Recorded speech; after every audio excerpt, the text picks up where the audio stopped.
Good evening, everyone, and welcome to our live webinar. We're happy to see each and every one of you here from all over the world.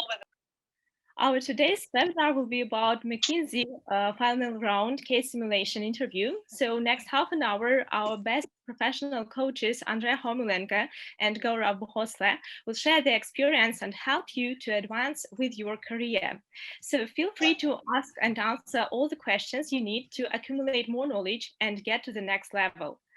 So before we get started, I would like to ask you already one question. Can you please tell me, do you have a special skill, just one skill that you especially would like to improve during next half an hour? Please share your thoughts, your opinion, your ideas about that. We would be happy to see that. So the question is, what is one skill that you especially like to enjoy, to improve during next half an hour? Storytelling, wow, problem solving, precision, effective communication and creativity, problem solving. I see a lot of answers. We have a lot to catch up with. Andre, would you please tell me, is there just one important special skill that everyone needs to have before going to the consulting interview? Andre, would you like to share your thoughts about that? Hi, everyone. A very warm welcome to our webinar. Well, there is no one skill. There are several skills which you need to work on. First of all, you need to work on your communicational skills. Secondly, on your analytical and problem-solving skills. And thirdly, also on your leadership skills. And now I think we can start and get to our agenda points. As we have already talked about, I will provide you with some introduction, and then our professional coach and expert Andre will give us some information about company's mission, what we are here for, how can we help you. Then we will be ready to get to the client references and listen to our client and their opinion about everything they are going through. The central part of our webinar will be dedicated to McKinsey, one of the world's giant consulting companies. And to continue that point, we will give floor to Gaurav Bhosle to conduct a case simulation with our candidate. At the final part of our webinar, we will provide you with a lot of feedback. We will answer all your questions, so feel free to ask them in the chat box and stay as long as possible to get the bonus materials. So unfortunately, we can't really reveal all the secrets right now, right away, so please stay with us as long as possible so you can get all the information on point. Next, I would like to tell you a little bit more about formats and rules. The first parts of our webinar will consist of 15 minutes. So the introduction part and client reference and recruiting process at McKinsey will take 15 minutes. And then we will get straight to the most challenging and unpredictable part of our webinar, case solving situation, which will be conducted by our best professional expert, Gaurav Bhosle. So after that, we will give a lot of time to feedback and answering the questions, and we will finish with the bonus materials. I also would like to give you a reminder, please mute and turn off your videos during the case solving process, especially so everyone can feel comfortable and enjoy the whole process. So again, please don't forget that our webinar will last almost 2 hours, and to make sure that you won't miss any crucial information here, stay with us and ask your questions whenever you would like in the chat box, and we will also give you floor for that during some periods of our webinar. Our coaches will be happy to help you on that point. Okay. And now, please allow me to introduce our team. My name is Maria. I am client manager at Consulting Masters. And I would like also to introduce our client, Omar Harb. Omar, would you mind to share a couple of words about yourself? Hi, thank you, Maria, for the great introduction, and hello, everyone. This is Omar Harb. I'm a civil engineering graduate from the American University of Beirut, and I've been working in the infrastructure industry since my graduation back in 2019. For the past period, I've been preparing to join strategy consulting in the Middle East, and with the help of consulting masters, of course, who've been guiding me through every step of the process. So please, I hope that this webinar would be beneficial for you, and I would like to highly encourage you to participate, to share your thoughts, to share your feedback, and yeah, enjoy the show. Thank you, Omar. Thank you. I think your experience is extremely crucial, so everyone can go through the same steps and get something important for themselves. And now I would like to give a word to our coach, Andre Homulenko. Andre, please. Hi, good evening, everyone, and very warm welcome to our webinar. I'm so excited to see how many you are here, and I have already seen the folks from Germany, from India, from all over the world. This is so great to have you here. So very warm welcome, and please use this opportunity. Feel free to ask all your questions into the chat, and we will do all our best to deliver the very best content for you and answer most of those questions in the next 2 hours. So just use your chance today. All right, and maybe for those of you who still don't know me, let me briefly introduce myself and tell you my story. My name is Andre Homulenko, and I am a professional career coach and mentor. Together with Gaurav Bosle, my business partner, and the entire team of consulting masters, we help students, MBAs, and young professionals to get into the leading top consulting firms all over the world. We have so far, this we are actually doing for just 2 very simple reasons. First of all, we have been on our own in consulting, and we share more than 12 years of experience in consulting. So I'm born Ukrainian. And by the way, tomorrow I'm doing this webinar not from Switzerland, where I usually live, but from Chernihiv, a small city in the northern of Ukraine, because my father is going to become 65 years old tomorrow. That's why I came and visit him. So yeah, I'm just back to my roots today. And I was born in Ukraine, educated in Kiev National Economic University. And then afterwards, I won a scholarship from a German government. And I came as one of 14 students from Ukraine to do my business studies in Germany. And after successful accomplishment of the studies, I started an internship and then a full-time position in consulting, because I was so passionate about consulting. I was so passionate about the diversity of work which you could do there, about the challenges and the impact which you can create. For example, my second project was about helping Russian government to prepare for hosting Winter Sochi Olympic Games, and where I was helping government of Dubai to build a digital transportation infrastructure in this mega city in the Middle East. Or I was helping automotive manufacturer to create the new strategy for the upcoming decade. Or I was restructuring and downsizing a bank. So these kind of activities basically and projects excited me a lot. And that's why I decided to spend a good path of my career in consulting. And I was able to progress just from an intern into senior manager position just within 6 years, with gathering a couple of fast track promotions.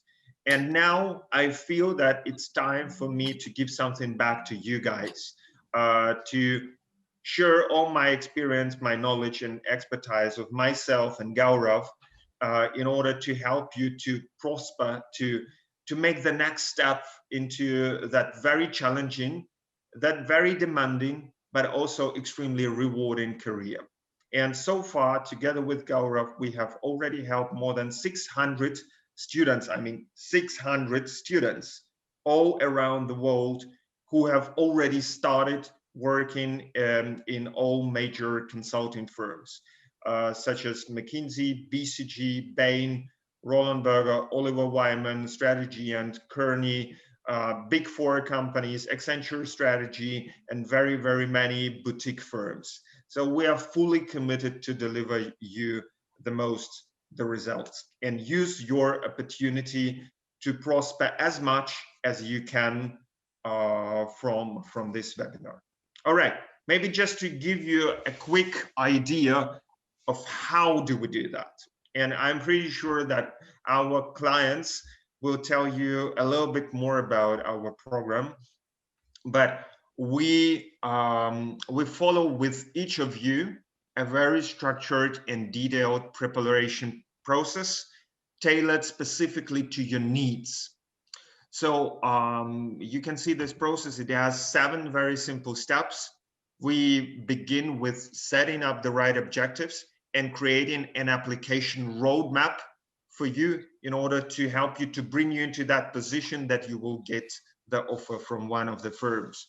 Second, so we basically, in the step number 1, we define the list of companies you need to apply to, with regions, offices, with positions specifically, and with networking and referral approach. So how to put your application on top of the pile so that you get invited to the actual interview.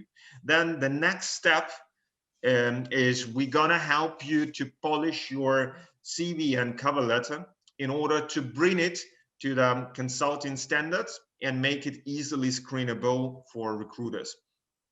Step number 3 is one of the most essentials actually nowadays, especially during the COVID situation, when the intake is reduced, but there are simultaneously so many people, so many candidates. So we help you with networking. We will help you to identify the right connections through your own network. And we can also help you with our network, because we have so many friends, so many former colleagues, and already more than 600 people whom we have already helped to start working in consulting. So this is a global network in all major firms in different regions worldwide, from North America up to Singapore and Australia. We have a global coverage to help you out with the connections. Then, as we help you to secure your interview invites, the necessary next step is, of course, to help you in preparation. And this webinar is basically all about it. So we want to demonstrate to you how the real final interview round at McKinsey is actually looking like. And we invite you to participate in that. So you will see how Gaurav will simulate the final interview round case at McKinsey together with Omar. Gaurav will be playing himself, basically a McKinsey tough interviewer, a project manager, and Omar will be also playing himself, a candidate who wants to join McKinsey. And we will basically go through all different steps of the interview. We will go through with an introduction, then with personal fit part, then with behavioral stories, case, of course, and questions at the end of the interview to the interviewer. So today we are focusing on the step number 4, on the interview preparation part. And we of course provide the feedback. So we actually we help our students to improve through a very tailored preparation process. And then we help them to pass through the application process, to pass the first interview round, then the second interview round, then the third and final interview round, until the candidate will receive a job confirmation, basically the email saying like, "Dear Omar," or "Dear Tanvi," or "Dear Maria, it was a great pleasure having you last Friday. we would like to submit you an offer. Could you please share your passport details as well as your postal address, so that we can send you the contract for signing? Best regards, Maria from McKinsey HR team. So this is exactly the outcome, this email job confirmation. This is what we are targeting in order to help you to get there. Yeah, and afterwards, we help you with the decision making, and then we can also help you with onboarding process in your career growth. So we will make you not only we will help you not only to get the interviews and not only to get the offers, but also how to become a perfect consultant, a star consultant. How not to fly out of consulting, but how to have a very good and sustainable growth. Because I can tell you from my personal story, basically with Roland Berger, you can be promoted to the next level usually after 18 or 24 months. So after 1.5 to 2 years. Just 10% of all the cohort will be promoted to the next level in 1 year. And I was very privileged and very lucky, and of course extremely hardworking and very smart, so that I could get my first promotion from consultant to senior consultant level just in 5 months. This is really very, very quick. And all the promotion and being on the fast track in your career is extremely beneficial, because company starts really investing in you and in developing your skills. You can get MBA scholarships, you can get office transfers, as I was transferred from Munich to Dubai office, for example. And you, of course, you are rewarded financially, because I was able to more than double my salary. My salary was 60,000 euros when I joined consulting in 2013, and it jumped to 150,000 euros by when I was stepping out in 2018. So in just 6 years, I like more than doubled my salary. And this is also the result which we want to deliver to you. And so far, it's showing really great results. So if we jump on the next page, I'm not sure whether maybe you have seen this already in one of our previous webinars, but we are extremely proud about our mentees. And we are especially happy to announce that this month, already 7 people have joined McKinsey, Bain, Oliver Wyman, and Roland Berger in different offices across Europe, Middle East, and Asia. Starting from McKinsey London up to Oliver Wyman Dubai, all the geography is basically covered, and we are so happy about it. And just maybe to share with you, yeah, one of our recent achievements. One of my mentees or one of our mentees, Tamar Rabbani, has just messaged to me last week that he has successfully passed the interview process at Roland Berger, and he's actually going to join the firm. He got an offer from RB Qatar with a salary of 135,000 US dollars. This is a very happy announcement also for me. And today we are also working in order to help Omar and other our VIP clients, Ahmad, to do this very next step and to step into consulting. And we are so committed to help you as well. So use this opportunity, engage in the chat, ask questions, and we are happy to serve you to get you into consulting. All right, I think that I have spoken more than enough, and I would actually like to give an opportunity to our clients to speak a word about this. So guys, can you please unmute yourself and turn on your camera? I already see here Omar, Ahmad, Mark, Very warm welcome from our side. Maybe you could tell us a little bit more about your experience in that coaching program. How is it going so far, and how are the outcomes? Hello, Andre. If I may take the word. First, my name is Mark Tayrouz, so I'm a petroleum engineer. So I did my MBA last two years ago. So basically I started studying by myself on my consulting coach, and I was doing a lot of cases with many random people.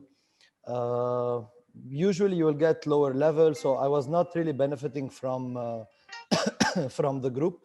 So after that, there is my friend Omar. I met him on my consulting coach, the guy that is gonna do today the role of the interviewee. So he told me about this coaching group, and I got interested. In the beginning, I wasn't, and then I got interested after I saw how much Omar evolved. So when I joined like a month ago, I think, and I started doing one-on-one cases with André and Gaurav, and then I did a lot of group sessions with André and Gaurav, and then you will have a community of people doing a lot of cases together, like me, Ahmad, and Omar. We always do cases, me and Michelle, and it's people that are practiced, and they are almost like we're all same level almost. And you will learn a lot from the feedbacks and everything. And I do feel that now I'm doing a lot of interviews, and I do feel I'm way more confident than I did with BCG and Etikoni without joining. And now I'm doing interviews. I do feel like the cases are easy, and I'm passing round after round. And really, it was like, especially Andre and Gaurav, before every interview, they just find time to give me 1 hour session just to focus on the firm that I'm applying to. So I really advise everyone who really want to go into consulting. It's a very worth investment, basically. So yeah, so that's my experience with that company, and I'm really grateful I joined. I really feel way more confident and way better than I was before. Thank you, Andre. Thank you, Gaurav. Shukran, Mark.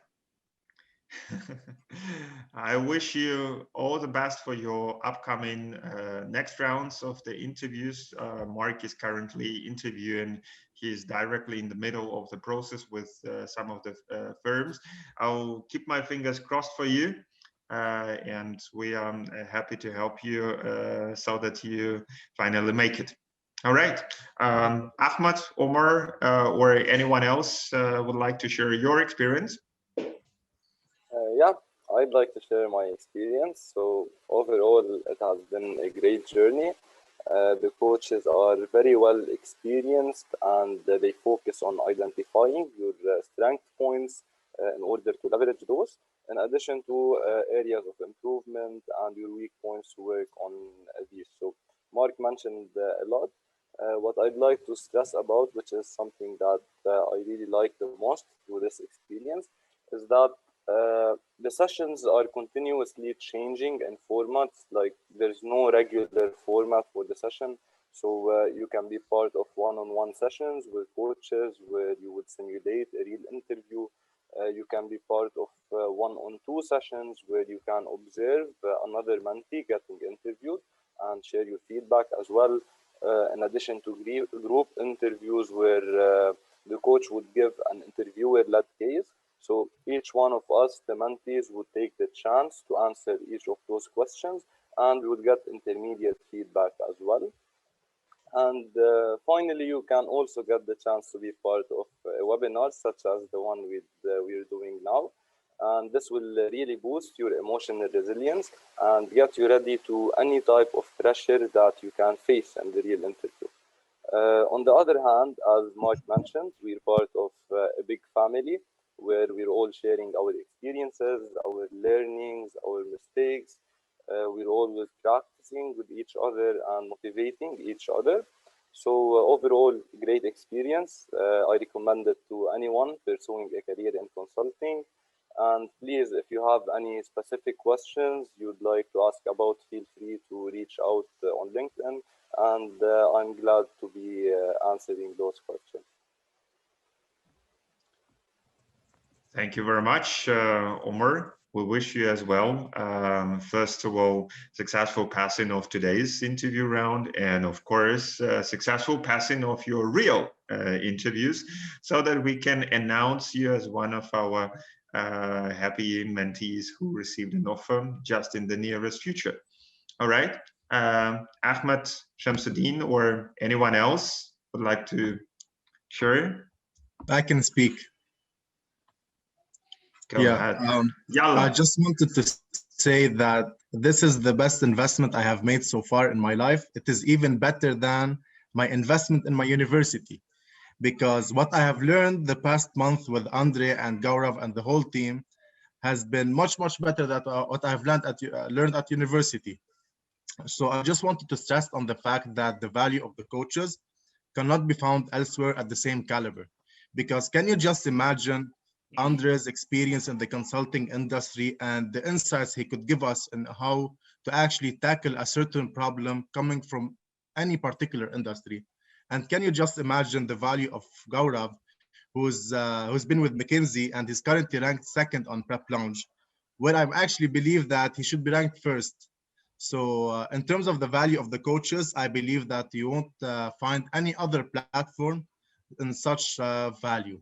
So that's what I would like to say. And thank you so much for having me today and for organizing this webinar. Thank you very much, Ahmed, for these kind words. Thanks all of you, our dear clients who are present today here. We are very privileged to serve you, and we are extremely committed to deliver the very best results for you. I think that this is more than enough in order to give you the first overview. And before we actually move to the next topic, there are two questions in the chat. So the first one is from Basil El Adib. Is the interview at McKinsey similar to the partners, to Gartners? This question will be addressed by Gaurav later on during the webinar. And yeah, PC has actually asked me, why did you leave consulting if it's your passion and also company was great? I mean, thanks for asking me this question. This is a very good one. My personal motivation is also to go beyond the edge. I mean, primarily, consulting gave me all the tools to become an entrepreneur. And since 2 years, I'm running basically my own coaching and consulting business. And we already have a global coverage and global scope of the work. So I can now consult and coach the next generation and serve the clients, which motivates me even more. And it gives me so much fulfillment to see how brilliant candidates become diamonds, how people like Ahmed, like Omar, like Mark, how people like you, Edward, or Omar Han, or every one of you who are present here in the webinar. I want to serve you and I want to help you to unleash your full potential, because I want to create an impact in your life. And it's so motivating for me whenever I see that any one of you is getting an offer. I'm so cheerful. I am so happy like a kid, because I know what kind of an impact it's gonna have in your personal life, in your career, and how it will bring you further in your life. So this is my greatest mission, to help to uncover, to basically to find, attract, retain, and further develop top talents from all over the world. So that's why I'm doing this. I hope that it makes sense to you as well. All right, Gaurav, it's your part. Good morning, good afternoon, good evening, depending on where you are joining from. It's so glad to see you all in such large numbers. Yep, a little bit about myself and probably my story before we get into the case. Won't take too much of your time. But yeah, I mean, I come from India. I grew up in India, did my engineering, and was part of a couple of technology startup, big company, part of Infosys. Those of you know Brian. Hello, who's that? Okay, so did my MBA from Europe, and yes, ended up joining McKinsey. Had offers from the other MBBs, but yeah, McKinsey was my dream company, and joined McKinsey in Frankfurt. I think one of the best decisions of my life.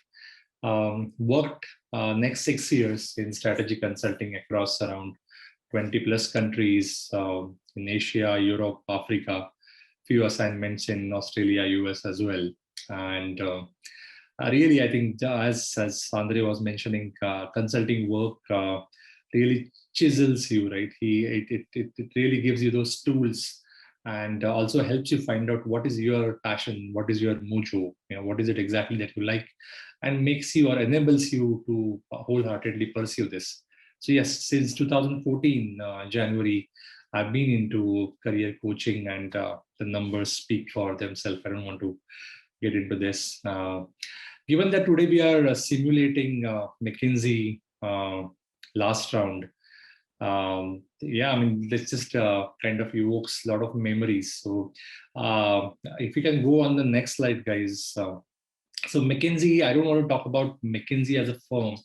And I think whoever has asked that Gartner question. So as I mean, well, last I knew, Gartner did not have completely case cracking kind of a process. So I don't think it's similar. But yeah, I'm happy to go a little bit deeper into that afterwards.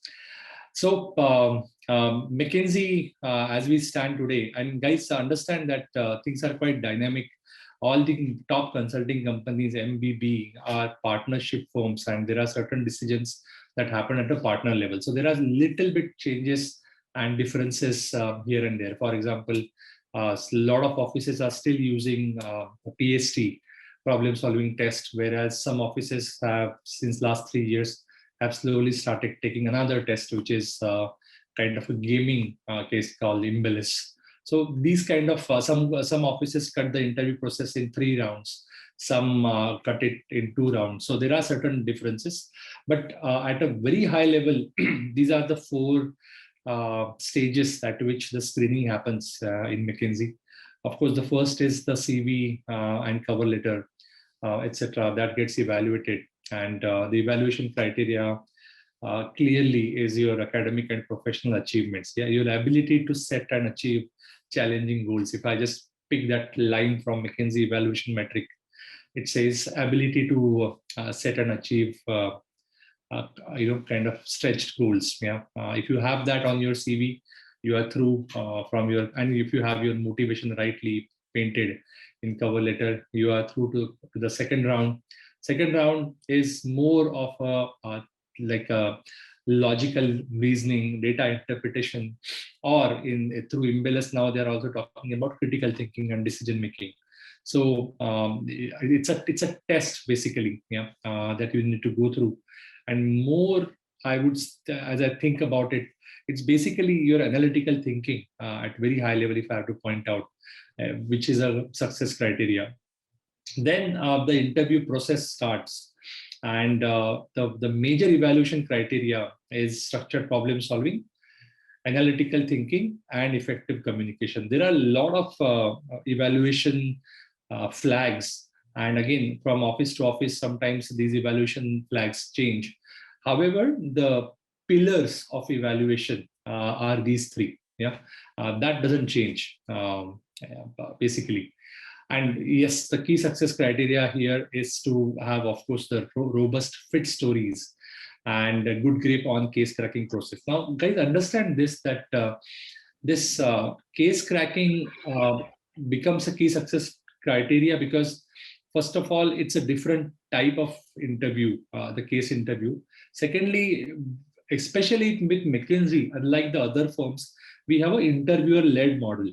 Yeah, so a lot of question answer, a lot of possibility of people or the interviewer kind of jumping from one question to another, and you sometimes getting a feeling that you are not in control. Yeah, so those things need to be practiced. Okay, fit interview, it might not be as important in other consulting companies, but especially McKinsey and BCG now categorically say that it's 50% of their weightage. So there's no way you can actually ignore that as well. Yeah? So that's the first round. What is different between the first and the last round or the partner round? Okay, so see the evaluation criteria, if you think, yeah, it doesn't change. Evaluation criteria is same. Okay, only thing is you have the veterans to interview you. You have the guys who are decision makers. So I one of the way I typically in different webinars and workshops, strategy sessions, I talk about it. I say that till first round or till you come to last round, it is a rejection process. Yeah, people try and see what is not in you. Yeah, and if there's a red flag, they take you out.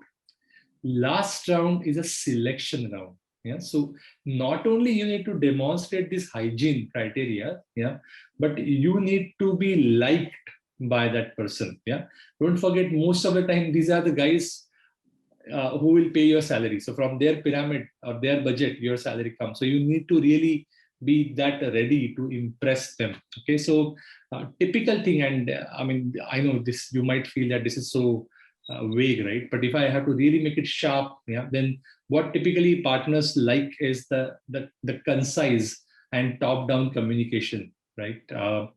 Depth in your answers. You will see that the interview process, as it progresses from first round to the last, it shrinks in breadth, but it increases in depth.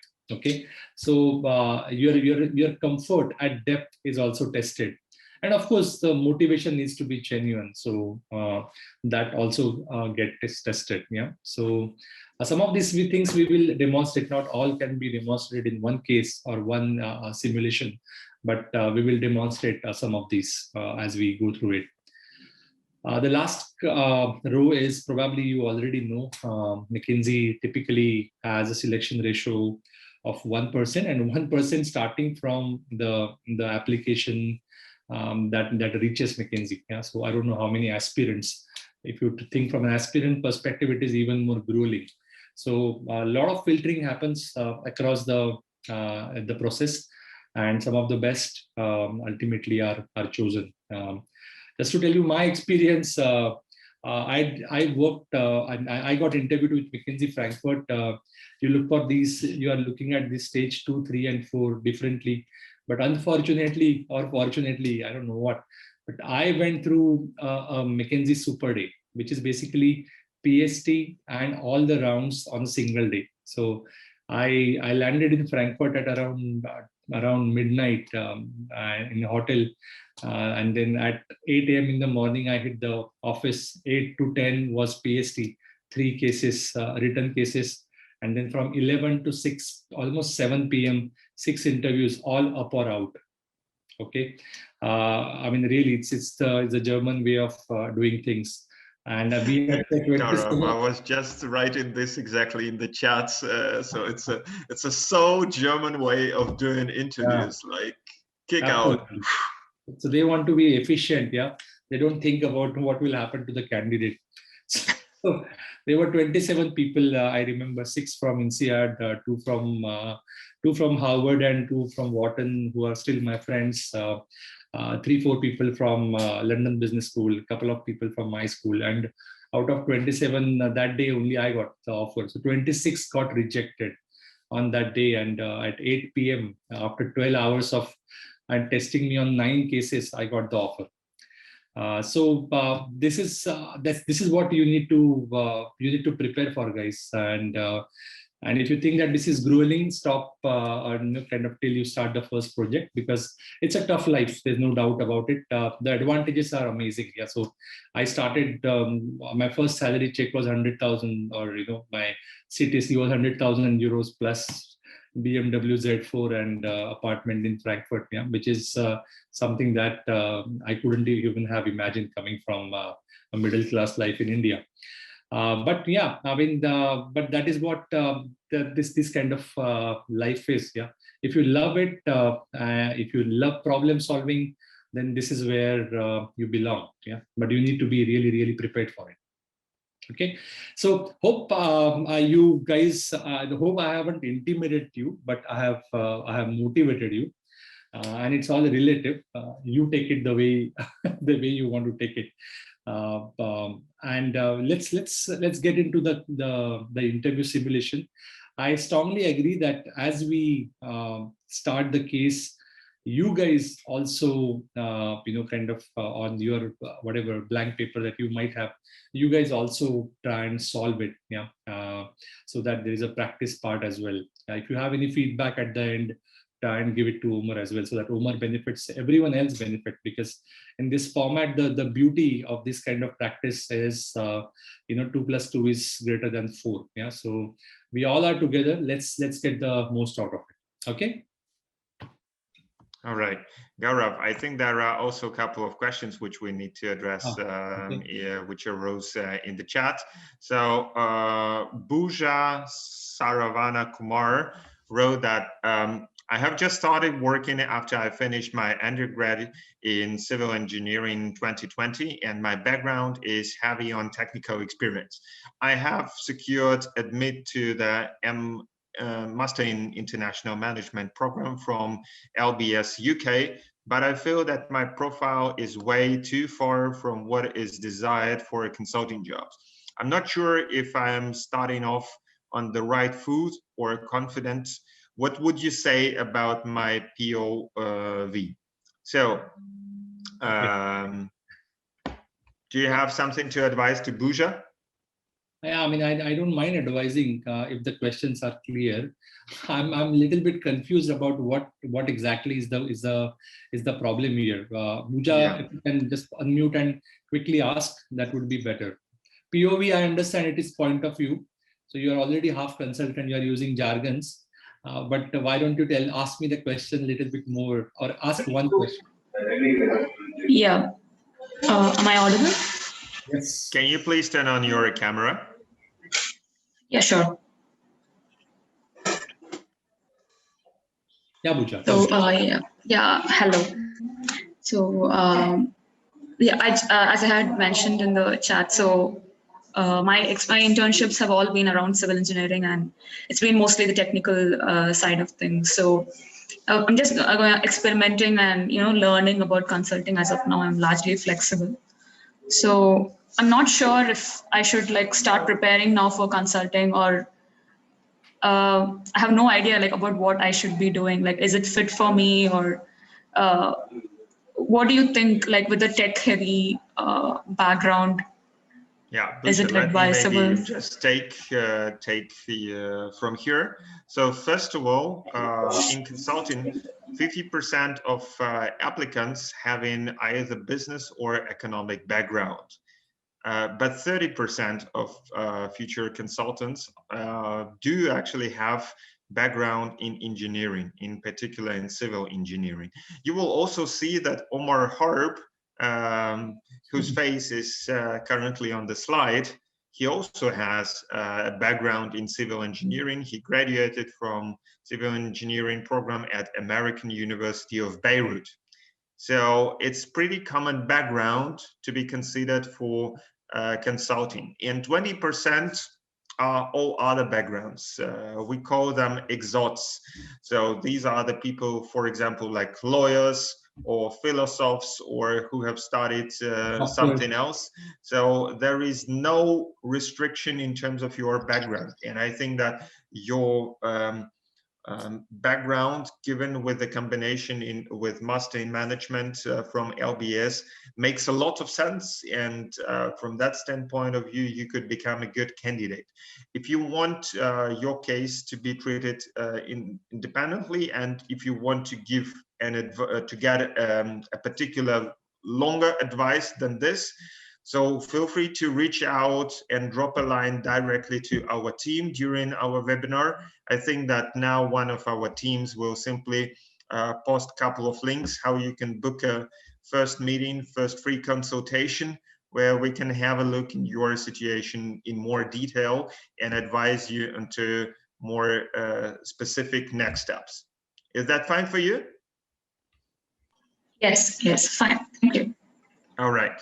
Thank you very much. Then the next question actually comes from Hemant Kataluru or Kalaturu. Is German B2 C1 level a requirement for a Frankfurt office? Yeah, so that requirements keeps on changing. It's basically about what is your value proposition. Okay, so when I got hired, I did not speak even B1 or A1 level of of German or any other European language. Yeah, so but yeah, I mean my background and experience of working in India and China was quite important for them, because a lot of European companies were working with Asian companies. Yeah, so I had something to add as a value proposition. So basically, it's all about value proposition. Yeah, what do you bring to the table? But yes, I think there were some years when these B2 and C1 requirement were explicitly mentioned. And guys, understand this, that like any other business, consulting business also goes through like cycles. And when the business is good, yeah, they take risk, and they actually widen the net. And when they're kind of back is to the wall, of course they try and only recruit those that they are very sure they can staff. And that's time these kind of requirements, language requirement and all these requirements come into play. But generally speaking, yeah, if you compare it with industry, consulting and investment banking, these are the two areas where people do not actually think about language or culture or ethnicity, etc. These are all process-driven industries, at least for hiring. Okay, I can also add from my perspective. So what Gaurav described with you, that he had a very, very interesting and intense day. I used to have the same day with Robin Berger when I started at 8:30 in the morning and at 7 p.m. In the evening.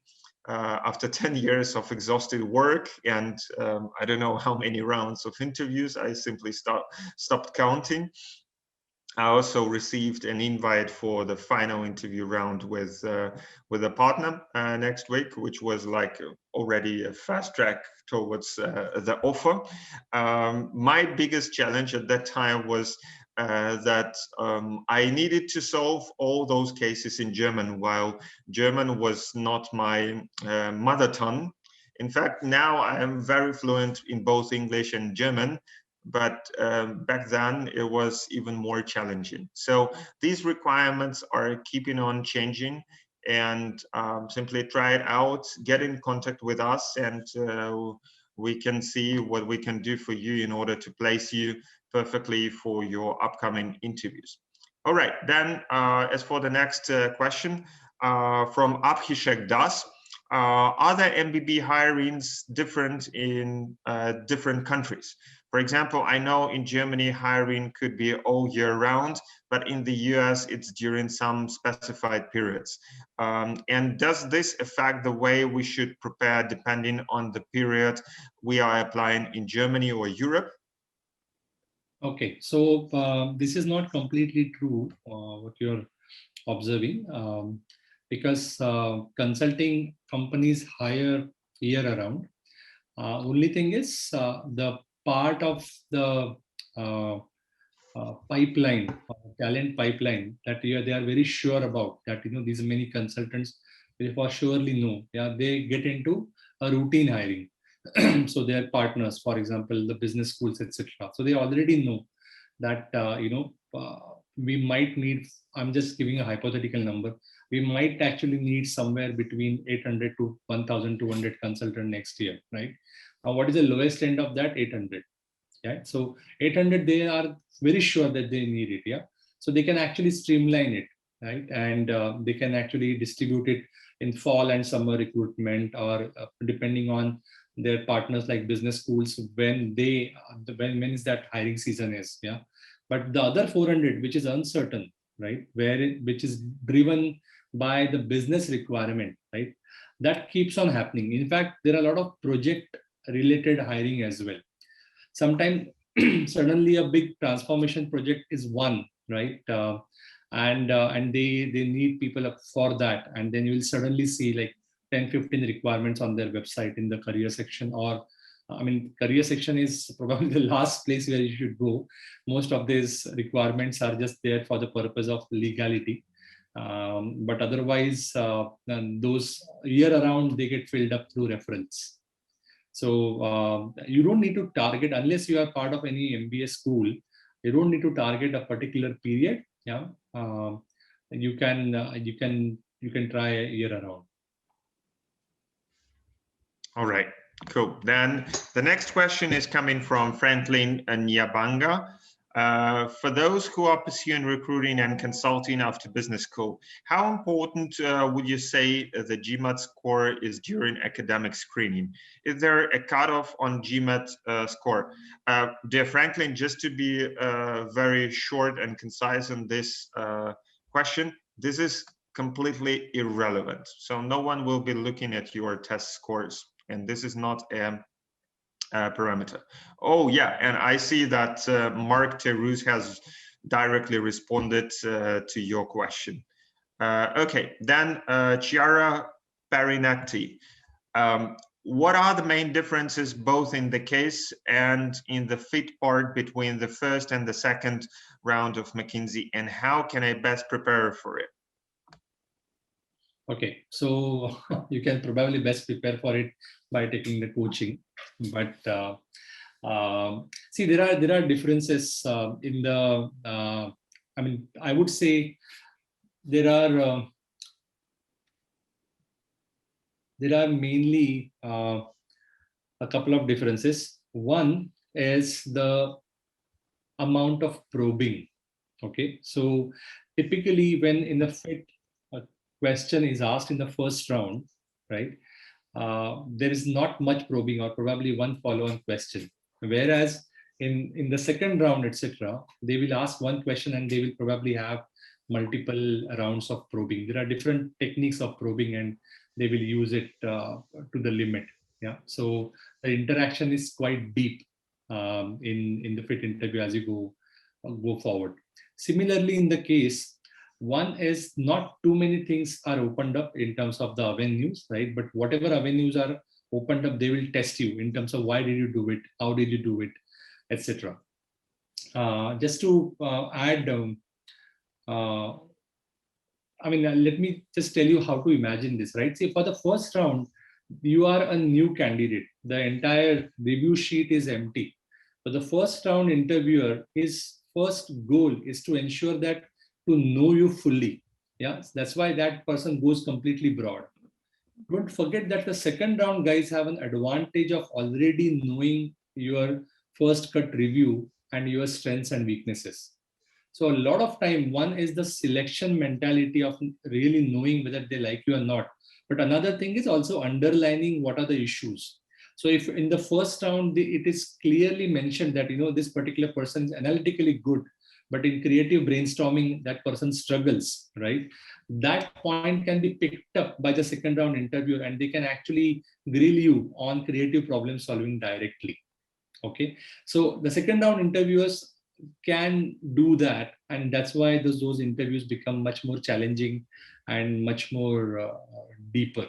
Okay, another thing is uncertainty. With experience, what we have seen is the experienced consultants like manager and above, they don't come up with a set case. Yeah, they can actually give you a case from their own experience. Okay, and they sometimes can really give you weird cases or atypical cases, or during the case they might change a track. So just to check, you know, your comfort with ambiguity. Yeah, so uncertainty and ambiguity is a feature of last round, especially if you are interviewing with a partner. Right. Thank you very much, Gaurav. I think that our Q&A session is already extending a little bit for a while. So I will try to be very concise with the two remaining questions. So Gayatri Ganesan wrote that I experienced graduates with an Master in Science in International Business, a good fit for consulting jobs? Yes. Do you think my experience counts? Yes. To be in particular, I have been a research analyst for the consumer goods and retail industry. Prior to this, I was business journalist at Reuters. Very interesting background. Look, Guyantri, I would basically advise you to reach out to our team and schedule the first free consultation call so that we can give you the more detailed feedback and directions on the on the way forward. Then, one more question from Arjun Bansal. Is the experience with automotive industry a good feeder for a consulting industry?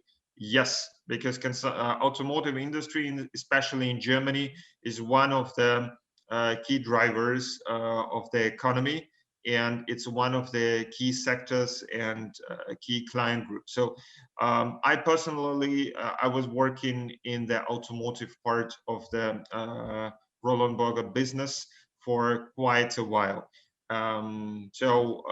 Happy to discuss this in more individual calls later on. And therefore, feel free to contact our team. All right, I think let's basically move on with the webinar in order to stay or try to stay in time. Gaurav, can you maybe then, as you will be given the case interview to Omar, can you maybe cut off a couple of the things so that we can simply focus on the most important ones? And now, ladies and gentlemen, before we move to the next step, can I ask you to cheer up Omar? Can I ask you to turn on your cameras and wish him all the best and give him an applause? Ladies and gentlemen, could you please for a while turn on your cameras and your microphones and say something like, go, go, go, Omar. Go, Omar. Go, go, Amora.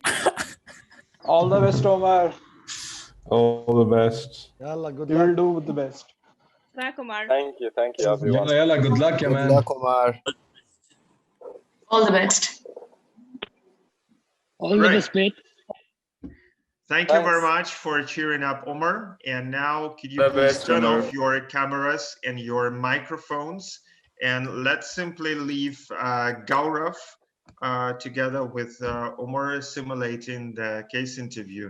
And then you feel free also to write down into the chat your observations, your feedback, or whatever you would be having to say. All right. Afterwards, we will do the debriefing session and provide the feedback. So Omar, Gaurav, I wish you best of luck. And Gaurav, now the stage is yours. Okay. Hi, Omar. Welcome to McKinsey. How are you? Hello, Gaurav. I'm great. Thanks for having me here today and for offering me this opportunity. Okay, great. Omar, I don't have too much time, man. In 40-50 minutes, I need to leave for my flight.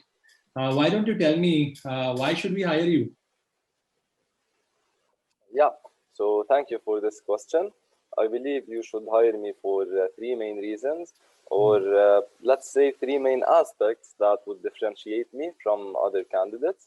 So those would be my engineering background, my people skills, and my skills in problem solving and strategizing. So starting with my engineering background, I am a civil engineering graduate from the American University of Beirut, and I have had the chance to apply the theory into practice in heavy infrastructure, public sector projects, as well as residential private sector projects in addition to that. And I think that civil engineering is interconnected with all the other engineering disciplines, and it involves a lot of problem solving and analytical thinking, which would make it a great fit if it... Moderator, can you please mute everyone? Sorry? No, I'm just telling them to mute. Yeah.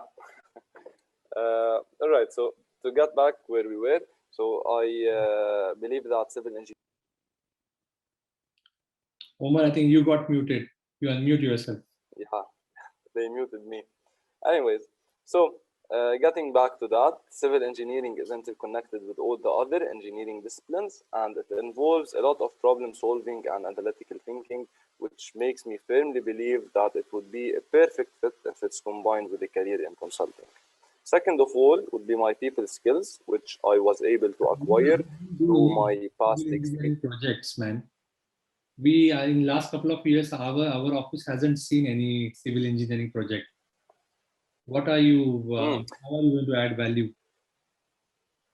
Yeah, great question. So from my civil engineering background, I think the most important thing that I would be able to bring to the table would be the approach that engineers take while tackling problems, like the problem solving approach, from where you identify the problem, scope it out, break it down to simpler elements, tackle each of those at once. Give me one example where you have done that. Yeah, so as a civil engineer and as part of my current job, I have been always able to identify areas of improvement, whether this would be within my areas of expertise and responsibilities, or even outside of that. So those would be in terms of introducing new products at the company I work at, identifying business opportunities. Give me a specific example where you have used your engineering learning. You were telling about segregating the problem and all that stuff. Where have you done that? Yeah. For example, during the past period and my days at my current job, I was able to implement practices that achieved a 10% decrease in annual savings in terms of cost cutting. And how I looked into that would be that, first of all, I observed the process from the beginning to the end of every product that we manufacture at the manufacturing plant. So to give you, to elaborate more on this, at the company where I work, we manufacture infrastructure road elements. And as such, I looked into the process of production of every single product that we produce in order to be able to identify potential areas of improvement or bottlenecks that we can work on improving. So to give you a specific example, one of the products that we manufacture, after observing the process, I realized that employees were actually slowing the process on purpose because there weren't enough drying stands for the product, since we're working in like casting concrete and cement. Now, why those employees didn't actually report this would be that they were being paid a fixed salary. So some of the things that I was able to contribute at would be, first of all, satisfying them with the drying stands they needed. Second of all, changing the wage model after reporting that to the company's top management, so that they would be paid based on the outcome that they produce or the quantity that they produce per day. So this motivated them as they had a sort of a share in the company.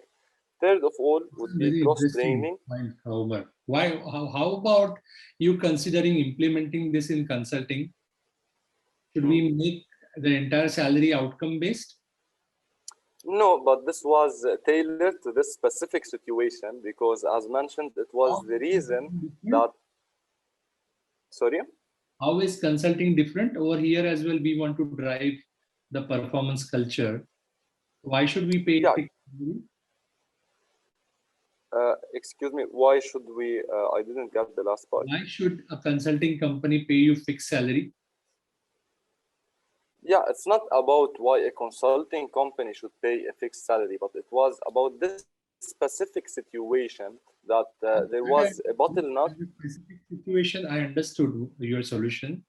I'm just asking you as a question, yeah. So that learning that you drew, that the performance needs to be, it has to be a performance-based culture. I'm just getting this idea from you, and thanks for that. That I also want to drive performance in the pyramid under me. I'm wondering whether I should basically come up with an outcome-based model. What do you think?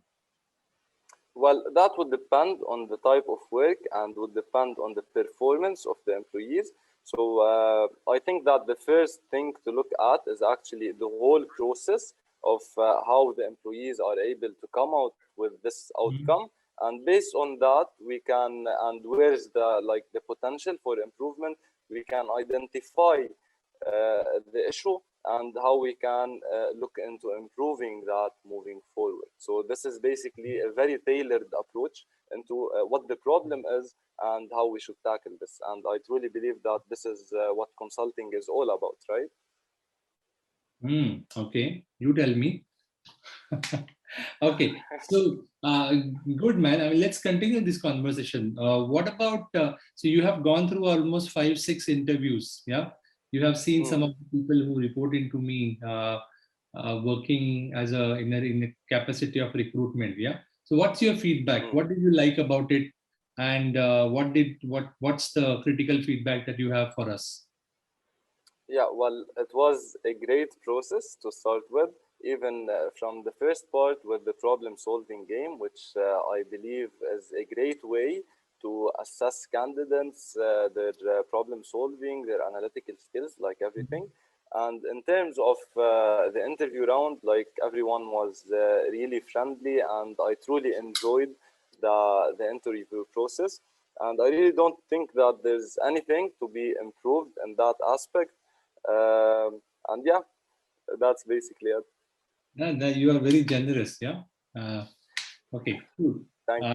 I'll probably also put myself in the friendly category then. Yeah.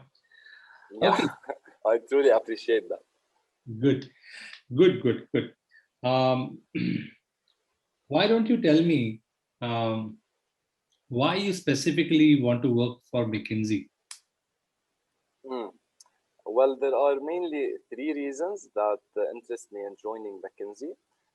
First of all, McKinsey is the largest management consulting firm with the largest covering of geographical locations. And this ensures that I will be learning from the best and that I will be provided with the wide exposure that I am seeking. Second of all would be the very strong research database with the McKinsey Global Institute, McKinsey Quarterly, McKinsey Daily Read, McKinsey On Point, which I'm subscribed to all of those, and I regularly read those insights.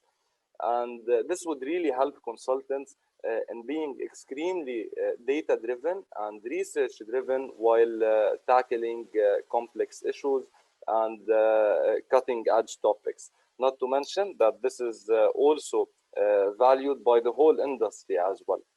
Third of all would be the fact that McKinsey invests a lot in the professional development of consultants, as I've had several coffee chats with the current and former McKinsey consultants who all stressed on this aspect. In fact, one of my friends who have recently joined McKinsey, he described the training and the onboarding process as if being on a launch pad in safe hands and just getting ready to be assigned and add value to the projects. So as such, I truly believe that this would be a great opportunity to take the next big step in my career and to fulfill my interest in becoming a strategic business leader and thinker. Okay. Interesting. Should we do a case, Omar? Yes, I would love to. Okay, great. McKinsey guys are so efficient. See, the case is already up. Okay, so this is the case, yeah? Your client is Musée 19, a museum in Paris with a large collection of 19th century artifacts, predominantly paintings and sculptures. The museum is run by a non-profit organization based in France. It's quite popular among students, artists, and tourists. Last year, the museum attracted almost 2 million visitors.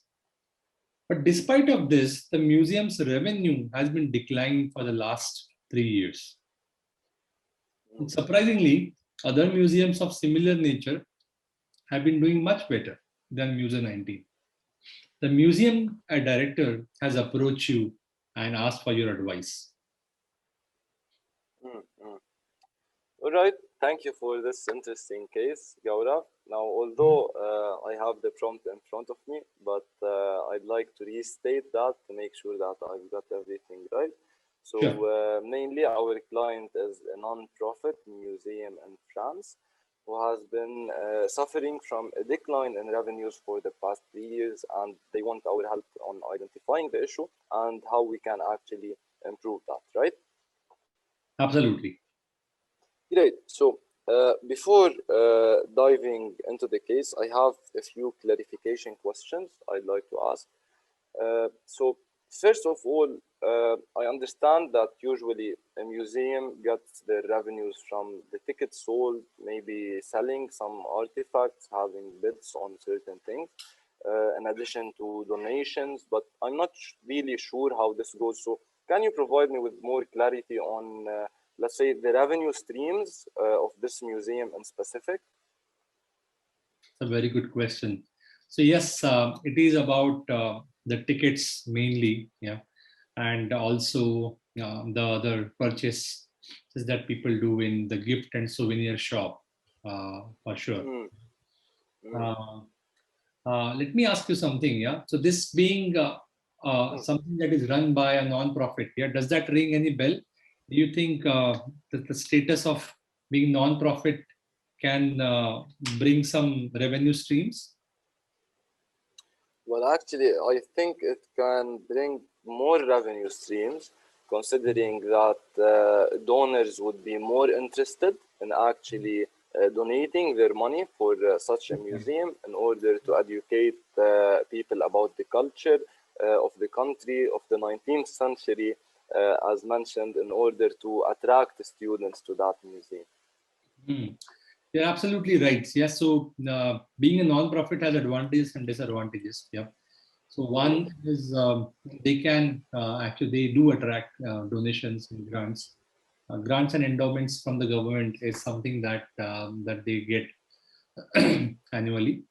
But yeah, I mean, the other part is that given this is almost like a government run, yeah, they cannot sell the artifacts. Yeah, so they cannot do a auction and raise money out of it. Yeah. Okay. Okay. Great.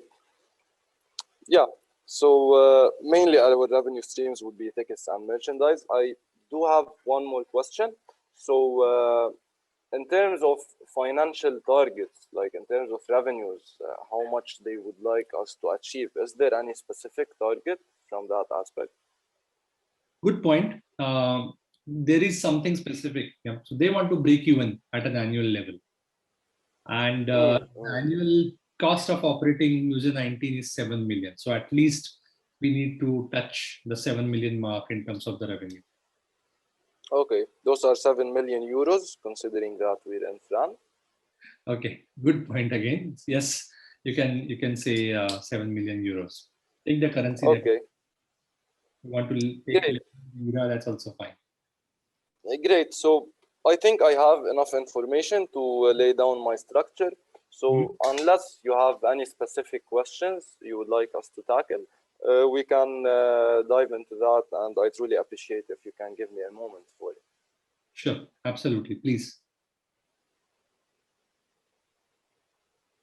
Okay, thank you for your patience, Gaurav. So basically, in order to better advise our client, I have divided my analysis into mainly two buckets. So the first one would be the market, and the second one would be the financials of our client in specific. Now, in the market bucket, what I want to look at is actually the growth and the revenues of our competitors in order to benchmark and see how much we're behind. And I would like to look at if there has been any changes from their aspect to see if that has led to the decline in revenues that we have been facing. Second, I would like to move to the financials, where I would directly dive into the revenues and the costs of our client. Now, we know that our costs are at 7 million euros per year. We know that we've been having a decrease in revenues, but considering that our target is breaking even annually, we can also look into how we can decrease our costs before moving to the first of all. Then moving to the revenues, what I would like to investigate is actually our three main revenue streams and how those have been changing over the past years. So mainly, how much would tickets be a portion of our revenues, how much would merchandise be, and the same as the grants. And I would also like to conduct a customer analysis to see if there would be any different in the revenues from each of those customer segments. Based on that, I believe I would be able to identify the main issue on how we have been experiencing this decline, and I would look into strategies and ways that we can actually tackle the issue. So does that sound reasonable for you? Very good. Let me share with you some numbers. Yeah. Great. I don't have the revenue numbers straight away. Yeah. Have a look at this exhibit. Yeah, and tell me what do you think of this. Okay.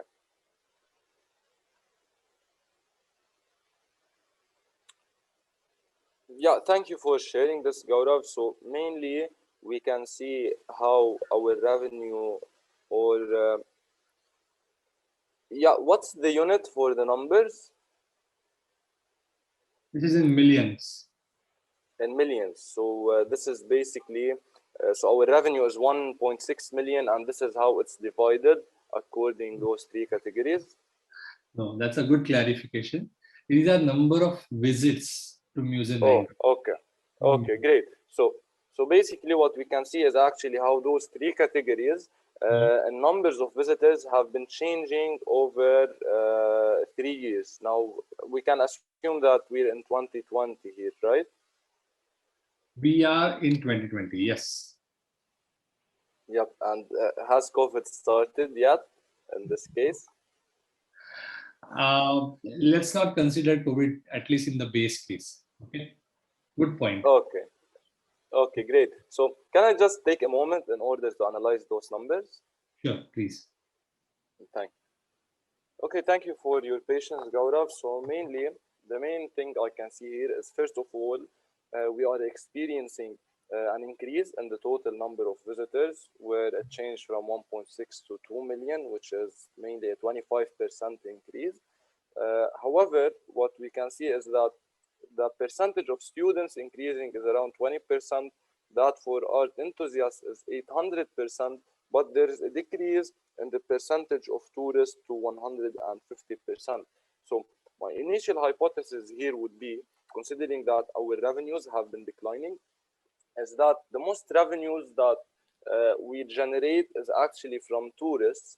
So in order to test that hypothesis, I would like to dive into, let's say, maybe the prices charged, or I understand that for students, for example, there would be less prices than those for tourists. There would be some special offerings, right? So do we have any data on what would be like the prices charged for each of those categories? Yes, we do. And you will have to do some calculations right now. I would like you to calculate 2017, 18, and 19 revenue. Yeah. Okay. Some supporting numbers. Ticket pricing has remained constant over the last 3 years. $1 for student visit, $3 for tourist. Okay. For the art enthusiast, it's an annual membership. It's a pass, which is $20 per year. Okay, so it wouldn't matter the number of visits? Yeah.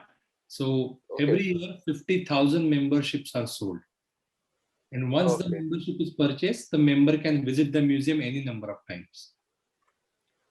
Okay, so here, like, my question would be is that the 50,000 memberships were sold in 17, 18, and 19, but there was an increase in the number of visitors during those years. So let's say the number of visits done by the same member.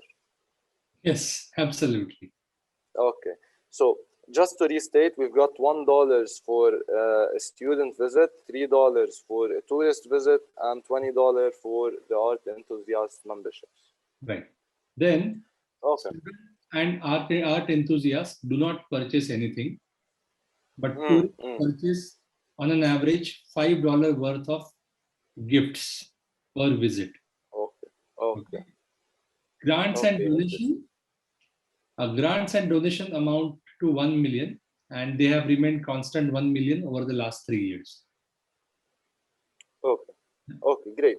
So first of all, how I would like to tackle this is mainly start with the fixed revenues that we have. So those would be the grants along with the memberships sold, right? So across those 3 years, we would have 1 million euros in grants, plus we have $20, 20 euros multiplied by 50,000 memberships. So here, 20 multiplied by 50,000. So basically, 2 multiplied by 50,000 is 100,000, and since it's 20 in this case, this would be another 1 million euros. So the total fixed revenues, which aren't changing, are 2 million euros per year.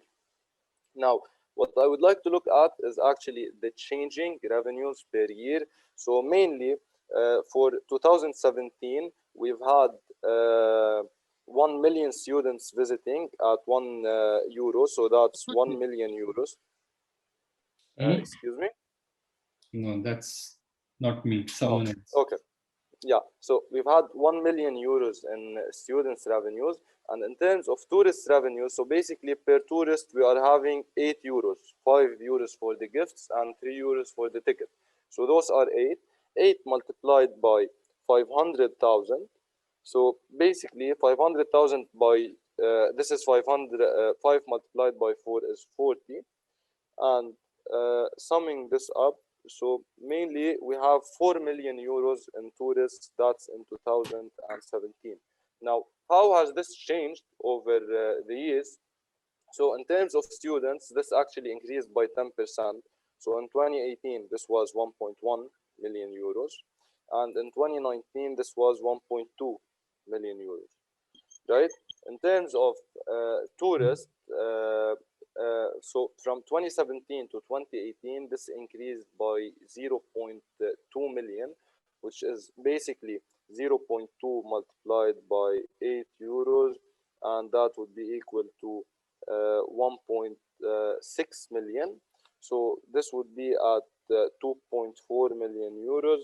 And in year 2019, this further increased by 0.1, which is mainly another decrease of half of the 2.4, which is 1.2. So we are at 1.2 million euros as well.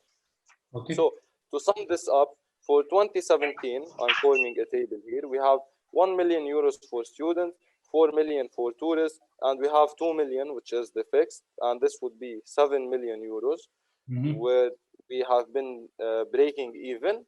Very in good. Year 2018, we had 1.1 plus 2.4, that's 3.5. In addition to 2, so that's 5.5 million euros, and we're at a loss here of 1.5 million. In terms of 2019, we have 1.2 plus 1.2, which is 2.4 plus 2 million, so that's 4.4 million euros, and we are at a loss of 2.6 million. I think the tourist is not 1.2, it should be 1.6, right? Yeah. Just realized that. Sorry about this. So basically what we'd have here is actually 4.8 million euros, and we would be at a loss of 2.2 million. Okay. Yeah. So basically, I think we have identified the main reason for our revenue decline, which would be the decrease in our tourist visitors. And what I would like to dig into next is why has this been happening? So considering that COVID is not taken into account here, so are tourists not coming to the country from an overall perspective, or are tourists coming to the country and going to other museums, considering that they are experiencing an increase in revenue? So this is just our problem. Very good. Yeah, you have figured it out, so I'll not take you there. Let me ask you something different. Yeah. So let's if I get an approval from the government for this museum to sell paintings, okay, and let's say we want to sell painting.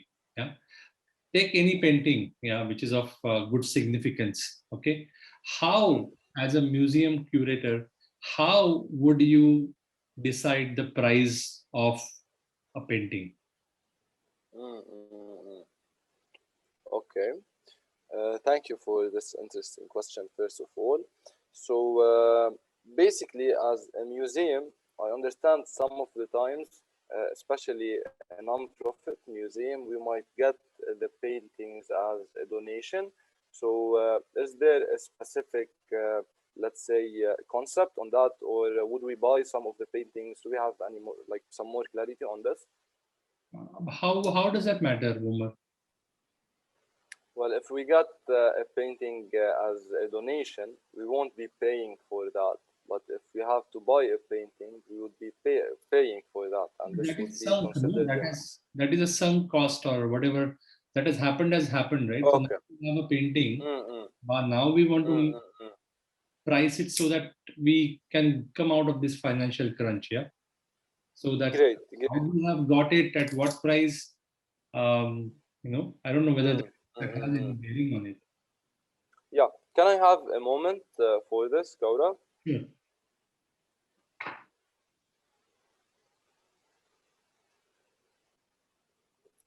Great. Thank you for your patience. So basically, there are mainly three ways to actually price a product from the business side. So those would be cost-based pricing, competitive benchmarking, and value-based pricing. In terms of cost-based pricing, we can just take the product, add a markup on that, and sell it. That's not relevant. That's not relevant, Umar. Yeah, great. So then just to cut to the chase, I would go for value-based pricing here because usually paintings are one of a kind. Value-based pricing is the outcome. This is how we'll probably auction it, right? Ultimately. The auction also needs to have a base price, no? Yeah, exactly. So we want to determine the base price here. Mona Lisa, then you can't have the base price starting from zero, right? The bidding starting from zero. So how do how do we do that?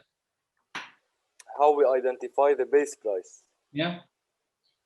Okay, great. So basically, the first thing that would come to mind here is actually looking at previous bids that have happened and how was the base price actually calculated, or how was it benchmarked, let's say, to the price that it was sold at.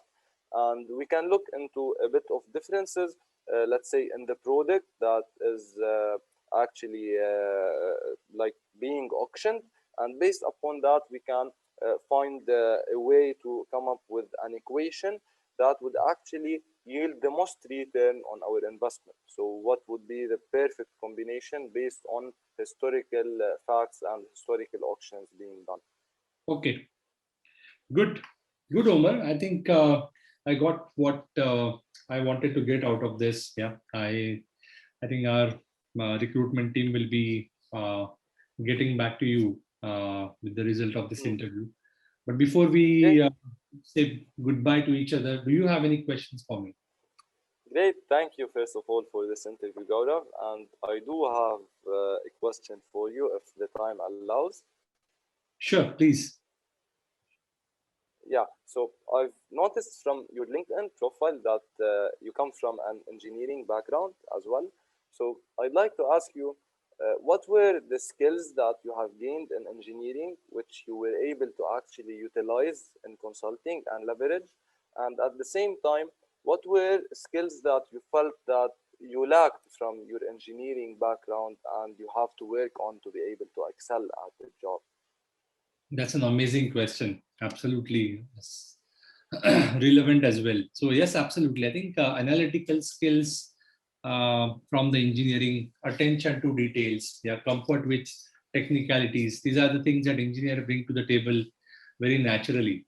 Yeah, but what they do not is basically mostly it's about top-down communication, which doesn't come naturally to an engineer who is typically a bottom-up thinker. That's a struggle. Yeah, sometimes it's about boiling the ocean and not having the prioritization. Yeah, 80-20 is another thing that and somebody with an engineering background, at least I thought I had to really work on. Okay, great, Gaurav. I do have one more question, but I totally understand if you have to attend another meeting. Sure. Thank you. Thanks, Omar.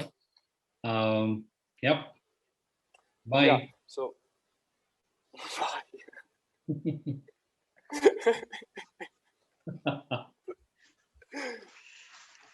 Okay. Right. I think this was a great performance. Omar, thank you very much. And thank you very much, Gaurav. I actually want to ask one more time, guys, ladies and gentlemen, whoever is still present in the webinar, can you please cheer up Omar for his performance and basically give him an applause and turn on your cameras. King. Well done, Omar. King. Incredible. yeah, thank you guys. Much appreciated. Amazing, man. You have nailed it. Absolutely nailed it. Thanks, man. Amazing, Omar. Good job. Can you please also turn on your cameras and turn on your hands, like raise your hands or put a sign in the chat so that we can see who would like to provide any feedback or any appraisal to Omar, and maybe ask a couple of questions so that we can also answer them. I see the hand from Paul. Yeah. Yeah. Hey, everyone. How are you? Omar, very good job. You'll get there. I can feel that. But I have just a few questions. First of all, in your structure, yes, you mentioned the revenue and the revenue growth, price, volume. But I would like to ask, you mentioned about the market analysis before. What did you mean by that when you mentioned growth? If you can explain your structure for me, if you don't mind. And the second question, there's something that I do not understand. It's not do not understand, but do not pinpoint. What questions should the interviewee ask the interviewer at the end? What are the good questions and what are considered the bad questions? Is there any specific way to tackle this? And thanks. Omar, I would basically, sorry for interrupting. I think that it will be even more beneficial if you can walk all the audience about your way of thinking through the entire interview, starting from the question like, why do you want to go for a consulting or a McKinsey, or why they need to hire you, up till your questions to the very end. So can you maybe think out loud and explain to all the participants how you were performing throughout the interviews, and what was critical? Yep, sure. So starting from the beginning of the interview, first of all, I remember the first question was, why should we hire you? So of course you should have that question prepared, but what you can't have prepared is actually being probed on that question, as Gaurav has been probing me. And I think that the main thing to keep in mind there is actually to like not stress out and feel nervous, because that's mainly the interviewer's job. They want to evaluate you on that aspect, and keep rolling with the punches. Like just identify what would be the main aspect that the interviewer is going for, and just give him the answer based directly on that aspect. Like there's no need to go around from that term. Second, in terms of the why McKinsey question, or why firm X, why firm Y, they're all the same. Mainly what's important here is to actually show the interviewer that you have done your research on the firm. You know, like what the firm is all about, what differentiates them from other firms. So mainly the first point that you would go for is usually something generic, like all consulting firms have international presence. All consulting firms, let's say, provide the wide exposure to the various industries. So this is the same. You can use this as your first point. However, the second point should be something that differentiates the firm. For example, for McKinsey in particular, those would be the Global Institute, and having this research base that consultants can use.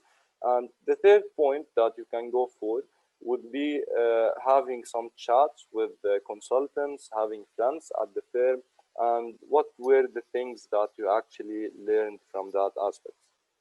Now, I don't really remember what were the other questions that we got, so please guys, if anyone have like still remembers this, just remind me of them.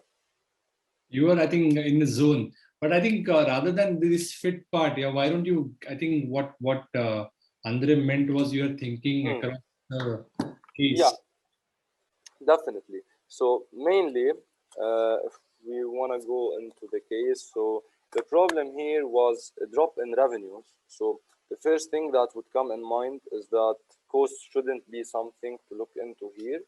However, when I asked about the financial target and understood that they want to break even annually with costs of 7 million euros, so that would be a good idea to actually go through that, because you can also achieve that break even through cost cutting. Now, the first question that you should ask in a case that mainly targets the financial aspect would be, what are the revenue streams? Because I think that if I did not ask that, I would be missing on the merchandise, which were of great importance here, in addition to the grants by like donors. So those would be on like what I was thinking on the clarification questions aspect.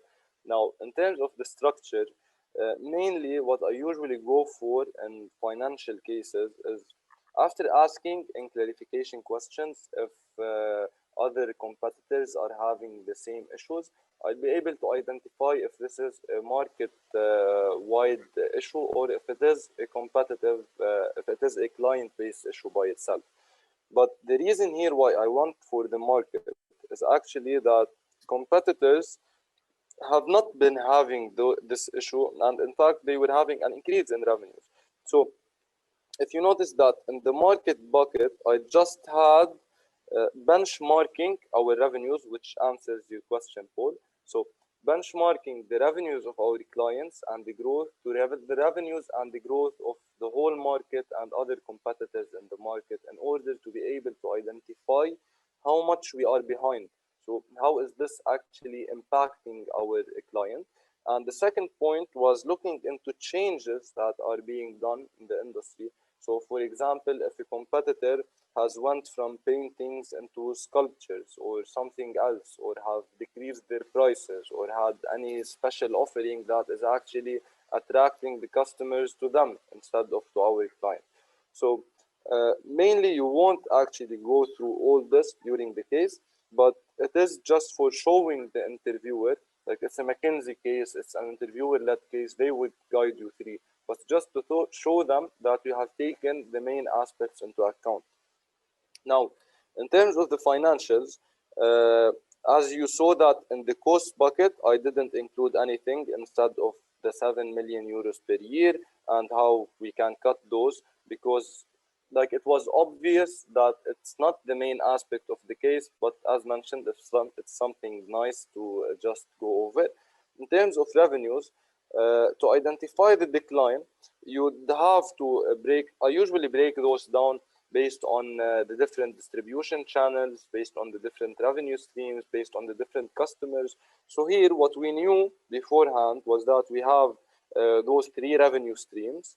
And what we also knew is that we have 3 customer segments. So it was this directly implied that you can actually segment your revenues based on this aspect.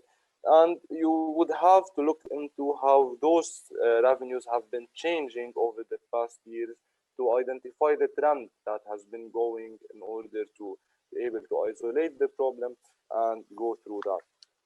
Now, in terms of the first exhibit, so yeah, the first thing that came in mind is actually that the number of customers were increasing while the number of tourists in specific were decreasing. And for that, it brought me to the hypothesis that tourists generate more revenues, which was proven after Gaurav provided the data. And while going through the numbers, like those were basic calculations. So I wanted to guide you through my thought process. It was just as I've mentioned to Gaurav. So identifying the fixed revenues first, the ones that aren't changing. then diving deeper into the ones that are changing to identify how this have been impacting our clients.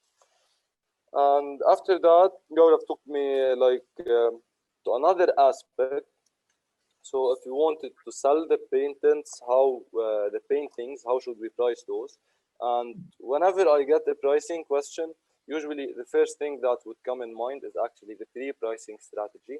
And as Gaurav have taught us through our previous sessions, is that the first step you should do is mention those three strategies, educate the client on them, then decide on the strategy that you want to go for and dive deeper into that, which is what I was going into.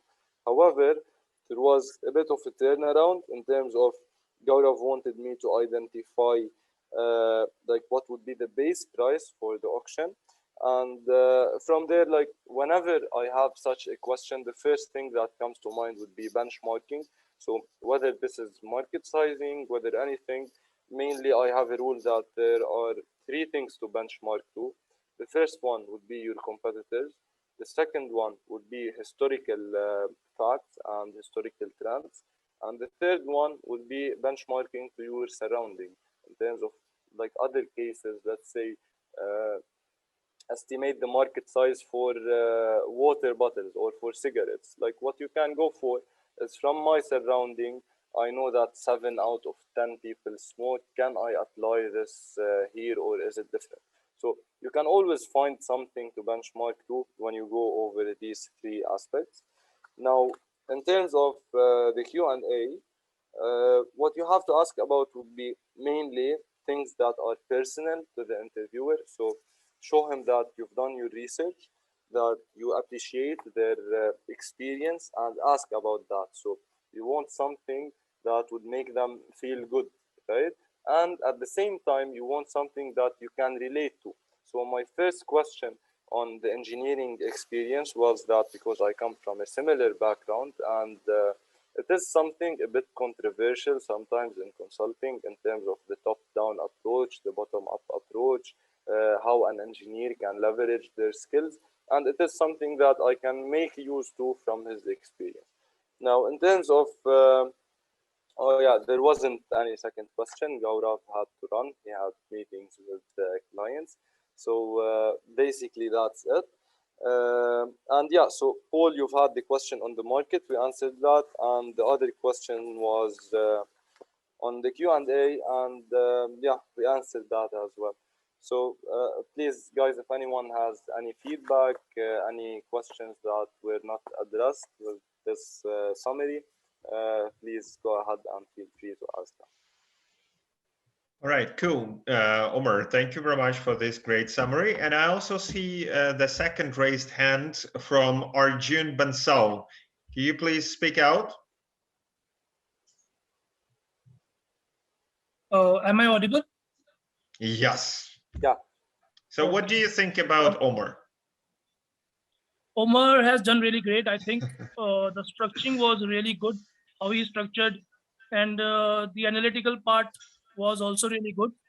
I just had one question, like Omar had a presumption, like he was expecting that there will be some data regarding tourist footfall, how tourist footfall has decreased, so he can strategize on increasing the tourist footfall.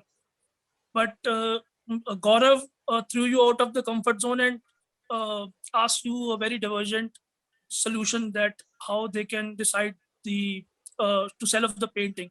So how do you tackle such kind of situations? Yeah, thank you for your feedback first, Arjun, and for your question. So basically, when you get such, let's say, surprising questions or out of the blue, the first thing you want to do is actually clarify what what the interviewer wants in order to be able to tackle that to the point. So it's the same as if you're getting a new prompt, a new strategy, a new issue, and you want to ask your clarification questions, and then you would take a moment in order to structure your thoughts on that. So sometimes those questions would be like how we can cut costs or increase revenues or whatever. So the most important thing to do is actually have a framework as well So mainly in terms of revenue, let's say if you've got identify some risks, you can break that down into internal and external. Like whatever is the case, you have to break it down into 2 or 3 aspects, because that would actually, first of all, impress the interviewer as you are structured. And second of all, if you get another question in terms of what else, because it's something that you usually get, you would have like a structure to go back to in order to identify where you can add some ideas or even change some ideas that you have already mentioned. Okay, so I'll just add to that. Basically, you need to be nimble. You need to be flexible. Is the answer in McKinsey style interview, which is a interviewer-led cases. It happens frequently that interviewers change track, and you basically have to learn to handle that. Thank you. Thanks for the feedback. Thanks, Omar, and all the best for your future endeavors. Thanks, you too, man. All right, thank you very much, guys. Anyone else having a question or just want to raise the hand? Omar, do you also, can you simply read out the questions through the chat? Yeah, let me just get back to where you were. There are a lot of them. By the way, there was one comment which talked about this being a gallery in Milan, besides the first slide on the of the case. I just wanted to say, yes, this is the same gallery. Besides a place called Duomo. And the funny thing is, just besides that gallery, there is a McKinsey office. Yeah, I know. Yeah, so there are a lot of emails here, some feedback into the case directly.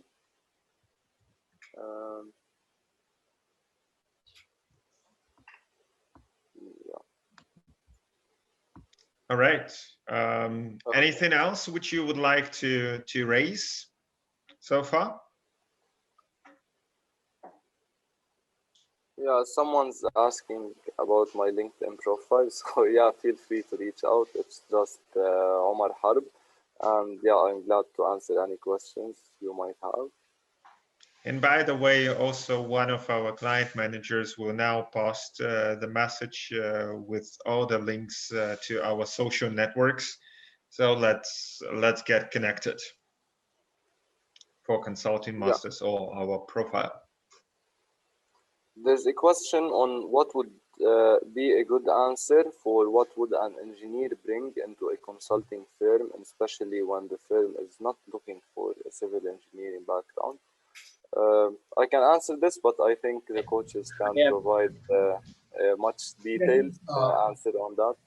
Omar did a pretty good job over there. I think when I pushed him that we don't have any civil engineering assignments for the last 2 years, he went one level up. Yeah, and that's the helicopter thinking, guys, that you need to develop, which is basically the nimbleness and flexibility to go from deeper level to higher level and up and down.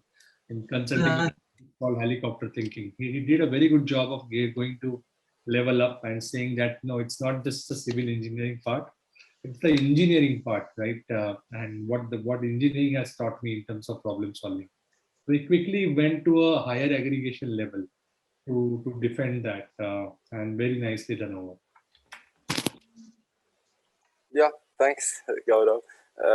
Another question is that what would make McKinsey so special? What can we really elaborate out other than being the #1 consulting company?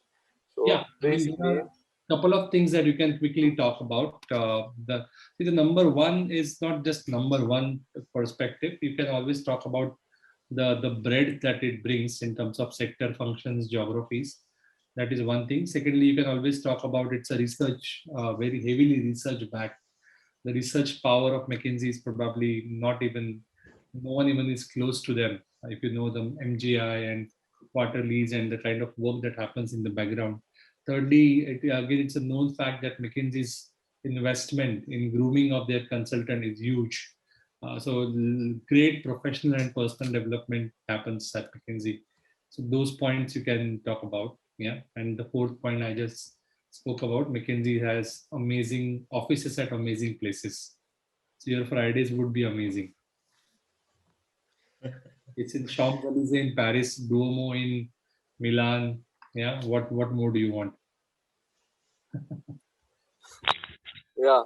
So another question: if my recommendation is different from what the partner expected, is it a red flag? Yeah, I can go for this. So basically, it's not what your answer is. They're not looking for the final answer, but what they're looking for is how you back up that answer and have the justifications to actually support it.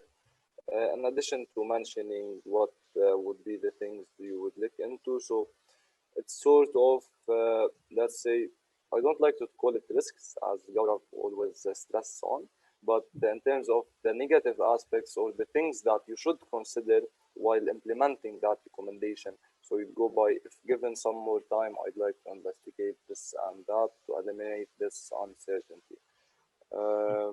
And Gaurav, please feel free to add anything. Yeah, simply we are living in the world of hypothesis-based problem solving. There are 3 branches to a typical tree on an average. Every branch has 2 sub-branches. Those are 6 analysis.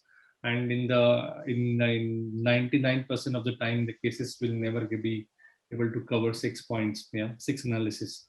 So it's going to be hypothesis-based. So as Omar has rightly pointed out, it's not about which side you are taking in terms of go, no go, or whatever it is. Yeah, it's about how do you defend it? What's your pitch for that? That's very important, because of course, unless it's like really evident that it's go and you are just taking a shot in the dark and saying no go. Unless it's like very, very clear, whatever you talk about, you just have to defend it. That's it. Yeah. All right, guys, maybe Omar, can you pick just the very last question which you would like to answer? Unfortunately, we're not able to answer all of them, but we also want to share the gift materials afterwards. So Omar, your take for the last question. Yeah, so I can do it on voice. Yeah, please go ahead. I can do it. Yeah, thank you. So, yeah, the question would be, how much is accuracy important in these cases? I mean, you did some very quick calculation, like 20 to 30 seconds. And I mean, can I estimate a number and be marked as bad because I went near, but not too near the expected value? And so maybe could you also provide some example of other questions so I can get an idea what I can expect? Thank you. Okay, thank you for. It's not about accuracy, guys. It's about communication. Okay, so if you want to, and see, this is not a math test, neither it's GRE. Yeah, you are not here to. I am not interested in evaluating your math speed. Because I'm not here recruiting for NASA. Okay, I know in real life you will have the best Excels and calculators. What I want to kind of evaluate you on is mental math and your ability to create efficient equations. Okay, and beyond that, if you want to have approximation and if you communicate it well, that for example, if it is 17 into 9, and if you say that, okay, just for the sake of simplicity, can I take 16 into 10 rather than 17 into 9? It's okay for me, right? It's 80-20. So don't worry about that, but communicate it. Don't surprise.